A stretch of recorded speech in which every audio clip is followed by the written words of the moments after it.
Among Us the movie is not good. If I had to use one word 3 times to describe this movie, it would be boring, boring, boring. It felt like scrolling through your weird aunt's Facebook timeline. The director, Caroline Corey, has special alien powers. Powers like healing and mind reading and probably force fields, I don't know. But she actually has these powers because she was visited as a child by like spirit alien ghosts. Many children have imaginary friends. Mine were real. They appeared as a bright light, and they said they came from another planetary system beyond this galaxy and this universe. Yep, she's got like lore for them and stuff. It's fucking wacky. So most of this movie is dedicated to proving that aliens are real. A lot of us feel that we don't belong, we don't fit, we're probably not from this planet, we want to go back to the stars. And the majority of the proof cited are personal experiences of people who have had contact with, as they call them, ETs, extraterrestrials, using the proper term. I also listened to thousands of people from around the world describe their contact experiences to me. Soon enough, I realized all these people who did not know each other had a story that was strikingly similar. But the overall narrative of the movie is that because there are so many different experiences that aren't even a little similar, that must mean that aliens are real because so many people have had so many different kinds of experiences. They would pick me up out of the bed and they would bring me aboard their glowing spaceship. They take my consciousness out of the body and move it to the mothership. What does that mean? There's just a lot of different kinds of aliens out there, you see. It has to be real because no one is saying the same thing, and they wouldn't make this stuff up. The other way that Caroline tries to prove that aliens are real is by interviewing a bunch of fucking wacko mad scientists. Listening to them drove me insane because they're insane. These hundreds of people showing up on a spaceship, where is the spaceship parked? One is the big mega ship, and that operates well above our atmosphere. And it then discharges little zooming spacecraft that are the little pickup craft. Unfortunately, this is the majority of the movie. And the biggest problem is that all of these people are nutso. But even though it's the worst thing I've ever seen, I have to show it to you because it's also one of the weirdest things I've ever seen. So the movie opens with some of the initial interviews with ET experiencers. I get these calls of people who say, I saw you on the Orion mothership. There's no way he gets those calls. Did they exchange numbers on the Orion megaship? Did they really? And 2 of the people that they interview are very, very old. And it makes me question if this is elder abuse. And then, of course, we have more jungo bungo science. I have worked with people from Mali, from Pakistan, from Brazil, Chile, from Europe, and from everywhere else. It's astonishing how many people all around the world all saying. All right, I get it. Enough. It's just so boring. But after that, they had the experiencers recall what the aliens they encountered looked like. And if we knew what these intelligent beings may look like, perhaps they would become more real to us and shed more light on the variety of species that is possible within the universe. Yeah, pretty insane, right? I thought they were very elegant, about 7 feet tall. She is what I would describe as a tall, pure cream white being, and I'm talking the color of milk. And he was very thin, had a long, thin neck. And the eyes, albeit they were very large, they were actually human eyes. They were long and rod-like and sort of wrinkly. Hybrid mother? Did you fuck one of those?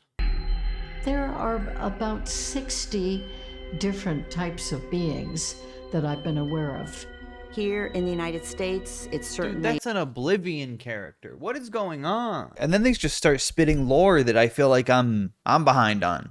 There are Pleiadian beings and beings that we consider Nordics because they look like Scandinavian humans. And don't forget the angels, the archangels. There's also beings coming from very far away in the universe. These beings are very large. They have a consciousness mass that is so large that they don't appear as beings. They appear as just a ball of light. Some of these are the Melchizedeks, the celestial guardians, the gravity and power controllers, the planetary aids, divine sons, and the life architect. What class did you guys take where you learned this? Then Caroline goes into a lab at Stanford Medical School where they pull out a cup of DNA for her to try to use her alien ghost powers on. They don't explain whose DNA or what kind of DNA it is. It's just a cup of DNA. I will now attempt to bring the energy of a spirit being and see if that would affect the DNA sample in any measurable way. If I succeed, then this could bring scientific validation to the contact phenomenon with beings from other dimensional realities. So when are you going to get those results? Oh, as soon as I can. I Couple have of them. weeks? You'll be the first to know. I promise that. And then they send it off to a lab, and we'll hear about that later. They talk more about what the aliens look like, and this is probably my favorite aspect of the movie. A blue Arcturian physically appeared in my room, and out of his third eye, he shot a white laser beam into my heart. But that's a massive... When he allowed me to hold his hand, he had 3 very long, skinny fingers, and at the end of all the fingers were suction cups. I kept thinking about what dimension am I in, and who is this guy? This one is bigger than me. A few of them are shorter than me. Their bodies were making noises that I could hear. I knew that they were physical because I could physically see them in my presence. It doesn't help that all of these people are describing completely different creatures. Like, none of them are on the same page about what's going on. All of these descriptions are so strange, and all of the images that they use to try to connect to what we're hearing are even weirder. They show a Mass Effect alien at one point. That's not real. Then again, the people who made this movie only know about real aliens. They don't know anything about fake aliens, so I forgot to consider that point. Then the movie completely derails so they can present evidence for telepathy. It is the worst part of the movie, and it was so bad that I was scrubbing through thinking that I might have to scrap this entire video. I ended up skipping about 5 minutes, but I doubt I missed much. I skipped to a part where Caroline is describing how consciousness can pass through faster than the speed of light or something, and I got distracted with this fishing pole lighter that I bought at 7-Eleven. The possibility of a theory of everything is an exhilarating prospect because it would explain the unknown mechanics of the universe. But what about the technology? Listen, this lady knows what she's talking about. She made Among Us the movie. And I wasn't really paying attention. If that consciousness is all focused on the same intent, namely to take us all to what we understand to be the quantum signature. These are the aliens? You know what his little ass looks like? Then they go back to see if anything changed about the cup of DNA that Caroline used magic on. Now, if we can analyze the conductivity value, it turns out that there were specifically 2 frequencies that got turned on. I don't think that was on his computer. I think that's fake. Apparently it had a 40% increase. So there's that. They say it's an increase in resonant frequency, which I just don't believe you. And then they high five. Hey. Then I spaced out again. And this man walks over to me, and he's wearing a tuxedo, a suit, and he's, short black hair, and he's very proper, very straight. And he explained, well, this coil is tuned to the resonant frequency of the Earth, and you're hearing the music that the Earth gives off. And he said, this is one of my prized coils. And he said, do you know who I am? And I said, no. And then he said, my name is Nikola Tesla. And he said, the reason we are having this experience is because I am to transfer information to you, and you are to know this. And he turned his coil on, and sparks began shooting everywhere. And then this aluminum disc levitated in the air and then turned into liquid in midair. And he began putting his finger in and out of it. So was that a dream? He just said, like, Nikola Tesla was there. where. He was putting his finger in the floating goo metal. And then Caroline was doing some kind of weird ritual with one of the experiencers. Bring your focus to your heart.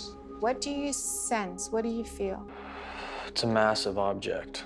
It feels like a spaceship with beings inside of it. But of course, she was just trying to reach into one of the experiencer's subconscious. That's of course what she was doing. How would you not know that? They come from us. We come from them. They're communicating with me. You are a genetic code. We are all a genetic code. You are here to transform the rest of the genetic codes. Okay, totally understand what you're saying. How does that make you feel? I feel recharged. I started to get interested again when they started talking about abduction experiences. I was sleeping and there was a very bright light which woke me up. I sat on the side of the bed and I could see a very bright light coming through the window. And I just instinctively knew that it was a craft and I was about to have contact. I remember a vibration. Where'd she go? The ETs. The ETs, they took her. It's just exhausting to watch, really. I realized there were golden globes circling the room, and I was pulled up. Like being sucked up. Yeah, like being sucked up.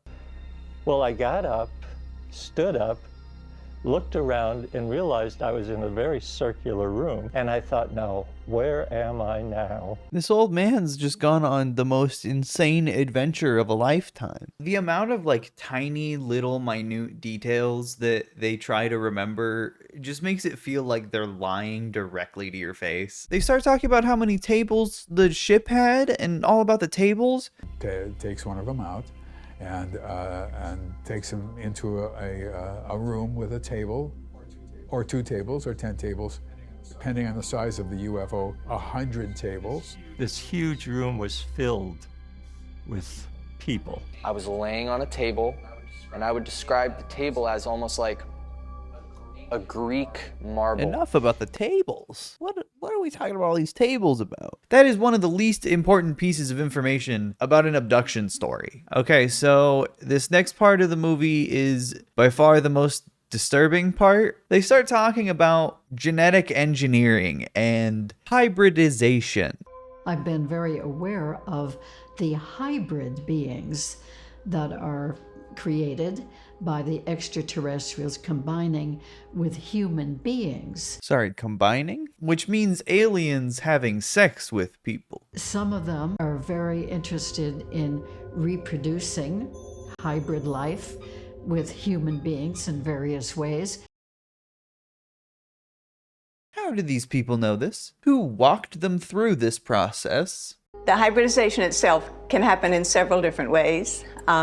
It can be eggs or sperm. Yes, some eggs were taken from me, and they also showed me part of their breeding program where they, abduct and take men and women aboard the craft and take eggs or sperm. There was this live being. There isn't any particular sort of head or facial features, but sort of very long tentacles, and it's the tentacles that will actually go up inside the female and take the eggs. And again, with the sperm, you'll actually sort of go down the penis and collect the sperm. That's not how that works. Even the stories about alien pregnancies are inconsistent. Insert the zygote into the woman, who then carried that embryo fetus to full term and gave birth in the way that we all do here on Earth. Maybe in the 11th week or whatever. Or whatever. And then they put it into a tank filled with a brownish liquid. Then we get some personal stories from ET human hybrids. I had had several missing pregnancies, and there was no explanation as to what happened to them. Missing? Like they just disappeared. And eventually the baby is removed from the tank. And that's the way I was created. That becomes a hybrid. I'm a part of the hybridization program. There's no fucking way this is real. There's about 15 minutes left of the movie at this point, and the majority of it is just summarizing everything that was talked about. My kids, the percentages in each child varies. It can be 80% human and 20% ET. Caroline Corey is so goddamn cocky, she thought she could do a fucking victory lap for the last 15 minutes of her movie. But I'm glad I could show it to all of you today. So you know now what Among Us, the movie, is like. My favorite question when people ask me about the subject, do you think they're living here? Do you think they're walking among us? I love that question because I got to say, absolutely not. There's no evidence whatsoever that aliens are living among us. And I felt sane. I felt normal. I felt like I could say no. That was great. I can't say that anymore. I didn't like this movie, but you can like this video and subscribe to the channel. Bye.